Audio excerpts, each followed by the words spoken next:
please? Yes, sir. First, we have for your signature 5 official designations of special envoys. The first is Mr. Steve Witkoff, who's actually in the room to be your Middle East envoy.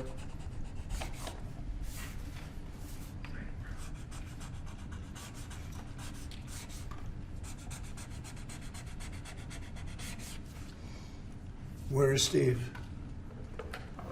Steve Witkoff, everybody. Done a great job in the Middle East, really great. But we'll see how it all turns out. It's complex, but I think he's going to do very well. Next, we have Mauricio Claver Caron to be your special envoy to Latin America, sir. Okay, good man.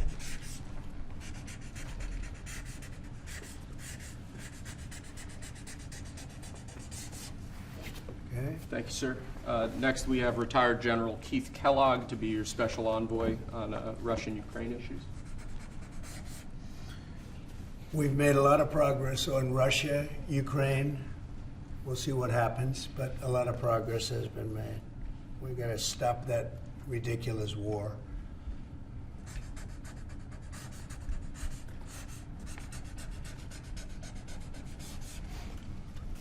Okay. Thank you, sir. Next, we have designation of Rick Grinnell, to be your envoy for special missions. I sent him to California to turn on the water. We turned it on. It was not easy because we had to go through a lot of environmentalists that are causing a lot of problems. And we have billions of gallons of water. It was on 3 days ago. You probably saw. It should have gotten a lot of press, but it didn't get much. All we're doing is giving Los Angeles and the entire state of California virtually unlimited water, which they could have done 5 years ago, which I told them they should do, but the environmentalists stopped them. And we opened it, and we did it regardless of the state. And now the state seems to be very happy. I spoke with Gavin Newsom, and he's very happy. I almost called him by the other name, didn't I? My little nickname for him. But I think they're all happy. They have a lot of water in California. Too bad we didn't have it about 2 months ago, right? Mr. President, That was, by the way, that was a big move. We have, I don't know if you saw the pictures that were released of the water pouring down from the Pacific Northwest and Canada and lots of other places. And it's a pretty amazing sight. Mr. President, Rick Grinnell had a big Friday trip as well. He had a very big Friday trip. You're right. We'll talk about that. He's a good man, Rick. Lastly, sir, we have a designation of Mark Burnett as your special envoy to the United Kingdom. You know who Mark Burnett is? I figure he should be good. He certainly done a great job. A friend of mine and very talented guy. We have very talented people working for us. I'll hold that one up because Mark gets so much television. We'll hold it up, right? He'll be thrilled to see it. He's going to do a good job. Thank you, sir. Next, your administration has smashed records for appointing large numbers of highly qualified, capable people at all levels of the federal government. These are 28 sub-cabinet level officials being appointed to a number of different departments and agencies. Some of them are quite important positions like departmental general counsels, but these are people who have been pre-vetted and have received your approval previously. Very good.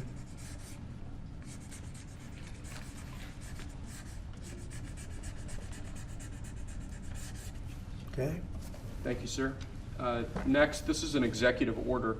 This charges your Secretary of the Treasury, Scott Bessent, and your Secretary of Commerce, Howard Lutnick, to begin a process that will hopefully result in the creation of an American sovereign wealth fund. It's a very exciting event. We're going to have a sovereign wealth fund, which we've never had. We have a lot of things that create wealth, and you're seeing that over the last 2 weeks. I think we've created more wealth. Other people have created de-wealth, the people, my predecessors. We're creating a lot of wealth. Scott, maybe you'd like to say something about it, and I'd ask also Howard to say something about it. Yes, sir. This is very exciting. We're going to stand this thing up within the next 12 months. We're going to monetize the asset side of the U.S. balance sheet for the American people. We're going to put the assets to work And I think it's going to be very exciting. We're going to study best practices as done around the world. It'll be a combination of liquid assets, assets that we have in this country as we work to bring them out for the American people. The extraordinary size and scale of the U.S. government and the business it does with companies should create value for American citizens. If we are going to buy 2 billion COVID vaccines, maybe we should have some warrants and some equity in these companies and have that grow for the help of the American people. So I bring all these things together, I think Scott and I will create an amazing sovereign wealth fund for you, sir. So other countries have sovereign wealth funds, and they're much smaller countries, and they're not the United States. We have tremendous potential in this country, tremendous. You're seeing that, what's happened just in a short period of time. And as an example, TikTok, we're going to be doing something perhaps with TikTok, and perhaps not. If we make the right deal, we'll do it, otherwise we won't.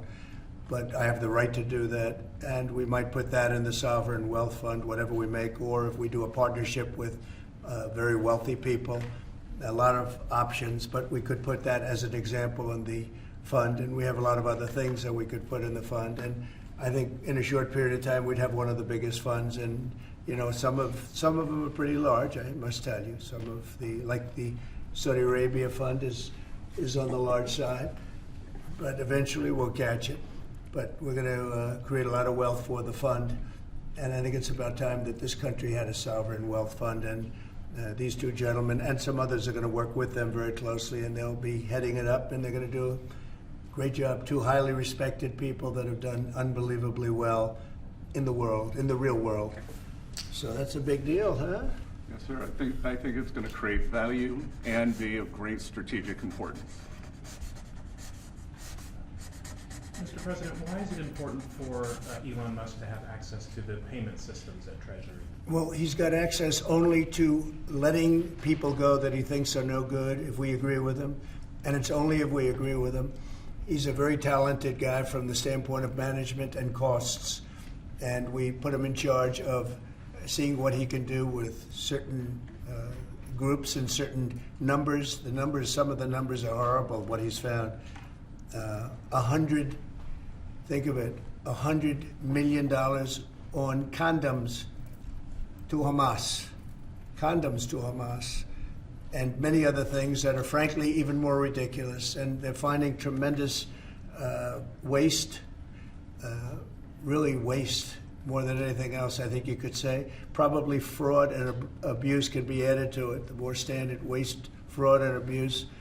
But they're finding tremendous amounts of really bad things, bad spending. You've been writing about some of it, frankly, and some of the things that they've been doing is just terrible. Elon can't do and won't do anything without our approval, and we'll give him the approval where appropriate. Where not appropriate, we won't. But he reports in, and it's something that he feels very strongly about, and I'm impressed because he's running, obviously, a big company. It has nothing to do with, there's a conflict that we won't let him get near it, but he does have a good natural instinct. He's got a team of very talented people. We're trying to shrink government, and he can probably shrink it as well as anybody else, if not better. Where we think there's a conflict or there's a problem, we won't let him go near it. But he has some very good ideas, and we have a lot of very other talented people also. We're bringing in the most talented people in the world. By the way, we just unrelated, but we have two of the most talented people in the world, the legendary Rupert Murdoch and Larry Ellison. So they are two legends in business, publishing, and probably every other. Rupert is Larry pretty much in a class by himself, right? I mean, although you may have a couple of bucks more, I don't know. But Rupert is in a class by himself. He's an amazing guy, and Larry is Larry. Larry's one of the most serious players anywhere in the world. So it's an honor to have you. This has nothing to do with you people, but they're here, and I thought it would be appropriate. I'm sure you didn't recognize them. They're all going crazy. They say, "What are they doing here?" Thank you, sir. Mr. President, on the tariffs, is there any chance that Canada or China could also get out of the tariffs after you struck a deal with Mexico? Well, nobody's out.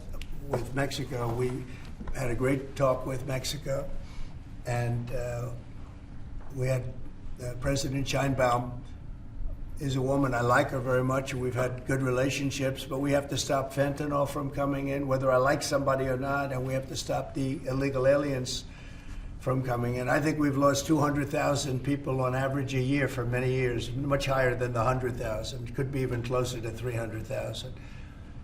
And they've agreed to put in 10,000 soldiers permanently, like forever, 10,000 soldiers at their side of the border and stop fentanyl and illegal aliens from coming into our country. They have a big incentive to do.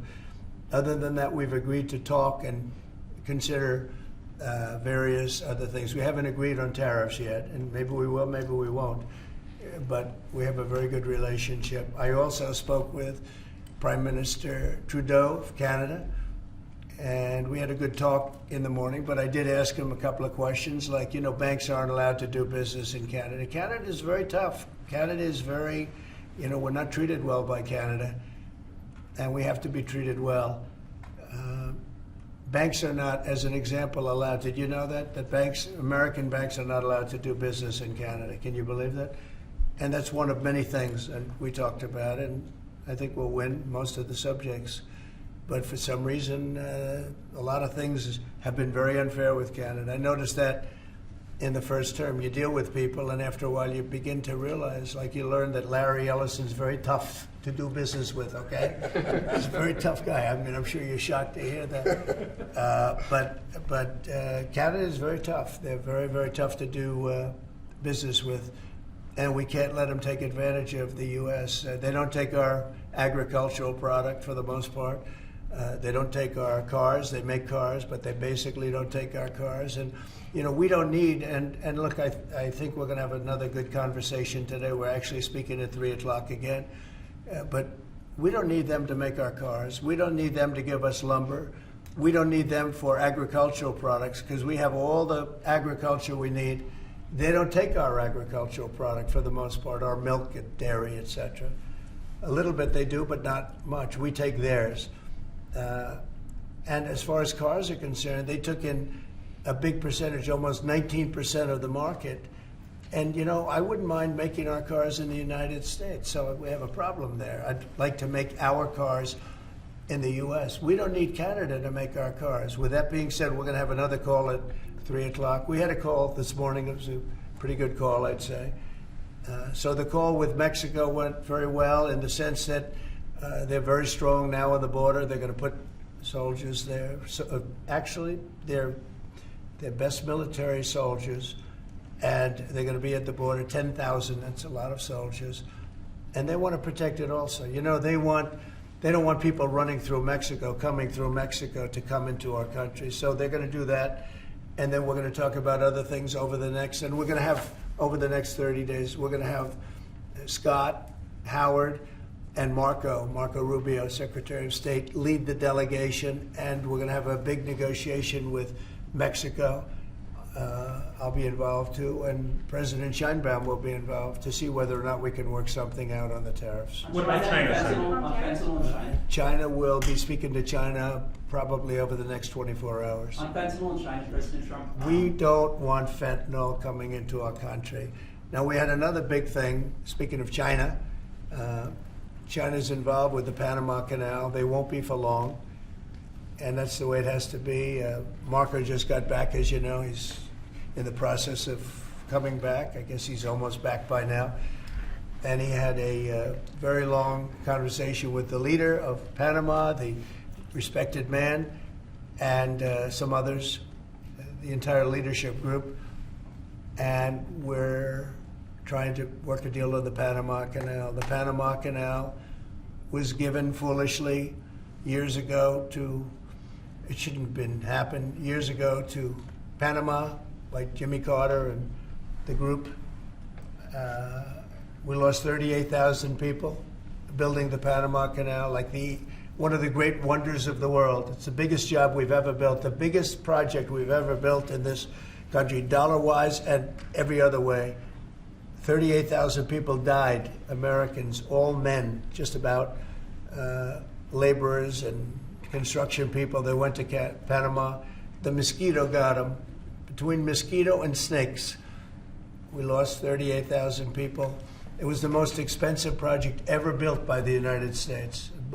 The biggest, most expensive project we ever built 110 years ago. If you bring it up to now, it would have been the equivalent of $2 trillion. The most expensive we ever built, and we gave it away for $1, okay? We gave it away essentially for nothing.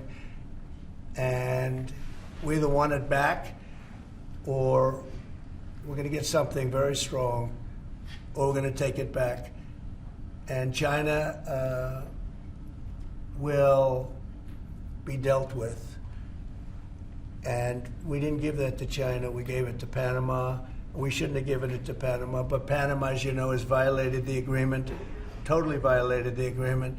So that's in the process right now. But they did have a very good meeting with the head of Panama. In addition to tariffs on China, could you say your current thinking about whether China should be forced to pay reparations both for fentanyl deaths and the million COVID No, I deaths? haven't talked about that, but they do have tariffs. Honestly, nobody, the amount of money that was lost and most importantly, the lives lost because of COVID is not something that anybody could ever even imagine.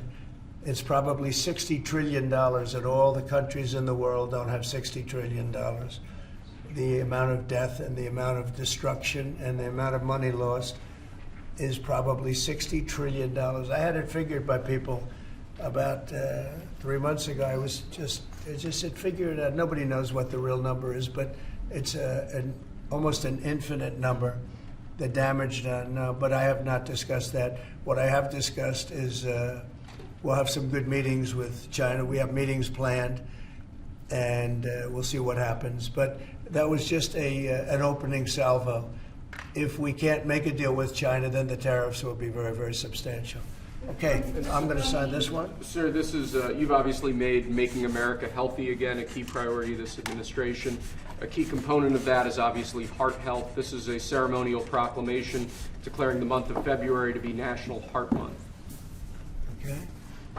I hear we're doing very well with nominations. We'll see, but it looks like we're doing very well with nominations. Mr. President, have you been involved with calling senators who had some concerns about Tulsi Gabbard or Yes. RFK? Yeah, I've gotten great response. And they want to do what's right, and we've had a good response. I think we'll do well. We have great people like this. We have great people coming in. I'd like to say the best ever recruited for government. I think we have the finest people ever recruited for government. Will it take an act of Congress? And you know what? You're starting to see that because we've done more in 2 weeks than Biden's done in 5 years, 6 years. They could be here between him and Obama. You add it up, okay? We've done more in 2 weeks than they've done in 12 years. Will it take an act of Congress to do away with USAID, or do you believe you have? I don't know. I don't think so. Not when it comes to fraud. If there's fraud, these people are lunatics. And if it comes to fraud, you wouldn't have an act of Congress. And I'm not sure that you would anyway. But we just want to do the right thing. It's something that should have been done a long time ago. It went crazy during the Biden administration. They went totally crazy what they were doing, and the money they were giving to people that shouldn't be getting it, and to agencies and others that shouldn't be getting it. It was a shame. So tremendous fraud. But we'll be doing a report. We'll be giving you that report at the appropriate time. You know, in the first term, though, USAID was something that you liked in some respects. I love the concept of it. Had some programs. Sure. I love the concept, but they turn out to be radical left lunatics. And the concept of it is good, but it's all about the people. Mr. President, you said you also want to impose tariffs on the EU. What kind of tariffs are you thinking about? Well, we have massive deficits with the European Union, massive, like $350 billion, if you can believe it. They don't take our farm product. They don't take our cars. They don't take almost anything, but we take their cars. We have millions of cars coming in, BMW and Mercedes-Benz and Volkswagen and just so many different cars, and we don't do anything about that. And we don't charge them tariffs. They make it impossible to sell cars in the European Union. They make it very difficult, agricultural product. They actually don't take it, and they have a lot of excuses. Some of them are the pesticides and the different chemicals used, and Bobby Kennedy actually is looking at that very, very seriously, because maybe it's not necessary to use all of that. You know, we want to be the healthiest country, and we're not. We spend more money on food than anybody else in terms of its creation, but we're not the healthiest country. So maybe there is something to the fact that we shouldn't be using so much chemical, and maybe that'll stop. But Bobby Kennedy is the one, because he is not a believer in all of the things we have done, and neither are the Europeans. So we'll see what happens. But they use it as an excuse not to buy our product. And I asked a couple of the leaders, I don't want to use names, but how many Chevrolets or Fords do you see in the middle of Munich? And the answer is none, because they don't take any cars. They don't take anything. So the European has abused the United States for years, and they can't do that. And they want to make a deal. Let me tell you, in all cases, they all want to make deals. There's nobody that doesn't want to make deals. They've been abusers, and they want to make deals. So we'll see about that. But we'll have, I think, some very fair. All we want is a fair deal. And you know, there's a word, reciprocal. I'd go right now, reciprocal tariffs on everybody, because many of the countries that you feel so horrible about, the way they're being treated by Trump, you're saying, oh, President Trump is so terrible to them. Well, they charge us tariffs. European Union has a VAT tax, which is through the roof, okay? It's a similar thing, similar to a tariff. It's a VAT. And they have it, and it's numbers like you wouldn't believe. And Canada, I told you about the banks, and I told you they charge us. And people don't say that. They don't like to say it. Just like they don't like to say that I opened up the water for California. It's a great thing. It's too bad they didn't do it themselves. I had to do it, and it was not easy. We did it a very rough way. And I didn't like to do it a rough way. We shouldn't have to do it a rough way. But a lot of these countries that we're talking about, you know, they're so-called allies, but they don't treat us well. And just like I got $420 billion, and now it's actually over $600 billion. The Secretary General of NATO came in 2 weeks ago, and he said it was a miracle when Trump came in. When President Trump came into NATO, he said it was $636 billion by saying to them, no, you have to pay. And if you don't pay, we're not going to be there for you. You know, somebody has to say it, and they paid. And it was a large amount of money. And one of the problems we have with the Russia-Ukraine situation is that we wanted to see some equalization, because we're in for close to $300 billion, and they're in for $200 billion less. Why are they in for less? Because Biden never asked them for money. He never said, you got to pay. He never did. All he did is hand out money. So we're talking with them right now, and we're actually working some deals right now. So we have some guarantees and some other things to keep that whole situation to go, really going. I mean, going. We're telling Ukraine they have very valuable rare earth. We want what we put up to go in terms of a guarantee. We want a guarantee. We're handing them money hand over fist. We're giving them equipment. European is not keeping up with us. They should equalize. And look, we have an ocean in between. They don't. It's more important for them than it is for us. But they're way below us in terms of money. And they should be paying at least equal. They should really be paying much more than us. But let's say equal to us. And they're billions and billions of dollars below.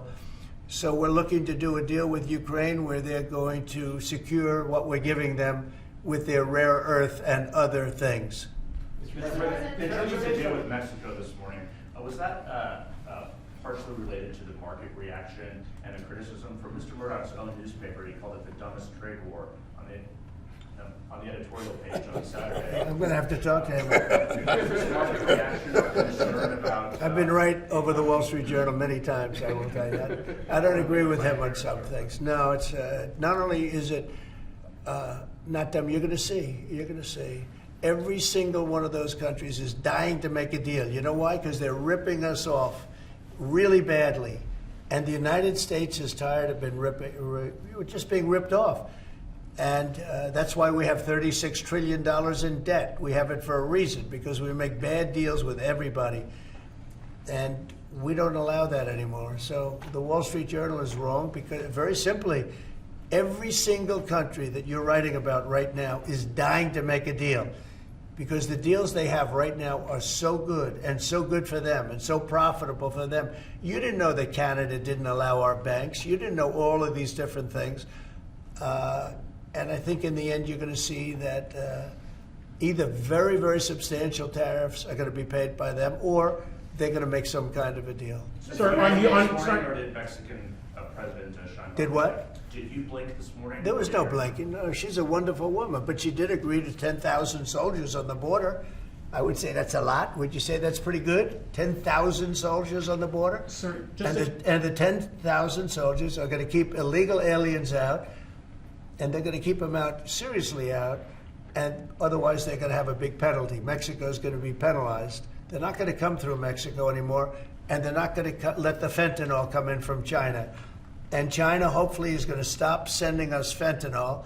And if they're not, the tariffs are going to go substantially higher. Sir, just to clarify, when you said about Ukraine earlier, the rare earths, is that something you want them to give the rare earths to the United States? Yeah. Okay. I want to have security of rare earth. We're putting in hundreds of billions of dollars. They have great rare earth, and I want security of the rare earth. And they're willing to do it. Sir, Mr. you mentioned earlier that President, you on Canada, when you talk to Justin Trudeau again, is there anything he can give you at 3 p.m. when you talk again to also I don't secure know. a pause, I don't know. like you said with I Mexico? don't know. We have big deficits with Canada, like we do with all countries. I mean, I look at some of the deals made, I say, who the hell made these deals are so bad? But with Canada, I have a talk with him, and you maybe know or maybe not. We're going to meet again or talk again at 3 o'clock, Yeah. right after my next meeting, and we'll see what happens. I Anything can't on tell the you what's banks going to happen. You mentioned that he could agree to change your mind on the tariffs? Well, we can always, but look, what I'd like to see, Canada become our 51st state. We give them protection, military protection. We don't need them to build our cars. I'd rather see Detroit or South Carolina or any one of our, Tennessee, any one of our states build the cars. They could do it very easily. We don't need them for the cars. We don't need them for lumber. We don't need them for anything. We don't need them for energy. We have more energy than they do. We don't need them for energy. So I say, why are we doing this? Why are we willing to lose between $100 billion and $200 billion a year? We don't need them. As a state, it's different. As a state, it's much different. And there are no tariffs. So I'd love to see that, but some people say that would be a long shot. If people wanted to play the game right, it would be 100% certain that they'd become a state. But a lot of people don't like to play the game because they don't have a threshold of pain. And there would be some pain, but not a lot. The pain would be really there. So we're going to meet again by phone at 3 o'clock, and we'll let you know. On Israel, President Trump, you're prepared to meet with Benjamin Netanyahu. Coming in tomorrow. Yes, you've mentioned in the past you're concerned about Israel being too small geographically. Would you support annexation of parts of the West Bank by Israel? Well, I'm not going to talk about that. It certainly is a small. It's a small country in terms of land. See this pen, this wonderful pen? My desk is the Middle East. And this pen, the top of the pen, that's Israel. That's not good, right? You know, that's a pretty big difference. I use that as an analogy. It's pretty accurate, actually. It's a pretty small piece of land. And it's amazing that they've been able to do what they've been able to do when you think about it. There's a lot of good, smart brain power. But it is a very small piece of land, no question about it. Mr. President, you said earlier that Elon Musk is doing everything with your say-so. So is there everything that he has done thus far, going to all the agencies, shutting off access, getting access to federal payments, that all has yours? You're okay with all of that? For the most part, yeah. If we, if there was something that didn't have my okay, I'd let you know about it really fast. And you said that there are some areas where you wouldn't let him work because he has conflicts of interest. If there was a no, I haven't seen that. And he would know not to do it. So we haven't had that yet. But if there was a conflict, we would let him work in that Mr. area. Earlier you said with regard to Pamela that they were going to make a deal where the U.S. is going to take it. How long do they have to make that sort of deal, and are you still leaving on the table? We're going to meet with Panama on Friday at about 3:30 in the afternoon by phone, and maybe there'll be some representatives at, here or there. But we're going to be talking to Panama on Friday, essentially. And they've agreed to certain things, but I'm not happy with it. On the Middle East, Mr. President, if I may, do you still have doubts that the ceasefire will hold? On what? On the Middle East, do you think the ceasefire will hold? I have no assurances that it'll hold. I mean, I've seen people brutalized. Nobody's ever seen anything like it. No, I have no guarantees that the peace is going to hold. Steve, you might want to say something about that. Steve Woodcock. It's holding so far. So, and we're certainly hopeful, and that's the president's direction. Get the hostages out and save lives and come to hopefully a peaceful settlement of it all. So far it's holding. Mr. President, on a different topic, questionnaires have been going out to FBI agents across the country who were involved potentially in the investigation. Do you believe anyone involved at any level should be fired, sir?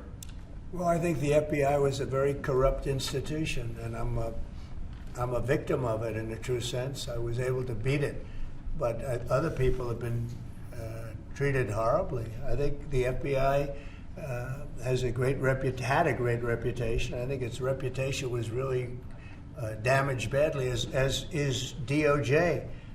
Now, look at what they've done in terms of weaponization. Look at what they've done to a political opponent. Probably got me elected by what they did. Or I think I was doing well anyway, but they might have got me elected. But you know what? We have to have pristine, beautiful, perfect law enforcement. And what we want to do, and Kash is the one to do it. He's the one guy that is going to do it. We have to bring the reputation of the FBI. We have to bring the fact of the FBI back to what it could be. Not even to what it was, even better than it ever was. Because who would have thought that the FBI could have been corrupted like they were corrupted? Who would have thought that would have happened? Who would have thought they would have been used to go after, political opponents, essentially, but me being the number one, and so many other things beyond that. And they've been hurt very badly, and we'll see what happens. But Kash is the one to do it, and I hear he's doing very well. Kash will straighten it out. We have great confidence that we can make the FBI great again. Tulsi Gabbard. Okay, one or two more, and we'll be Tulsi done. Gabbard's nomination is Say it? Tulsi Gabbard. Yeah, for intelligence. I think Tulsi's going to be doing okay. I'm not sure. I can't guarantee anything, but she's liked by so many people, especially people in the military and law enforcement. She has a little bit of trouble with some senators over her thoughts on Edward Snowden. I know Snowden, you've mentioned in the past you're thinking about pardoning him. Are you still, and what do you think about that? No, I don't talk about it right now. I just, people feel very differently. Some people think he should be pardoned, and some people think it would be a terrible thing to do. But I don't get involved in that. Mr. President, what are you discussing with Mr. Murdoch and Mr.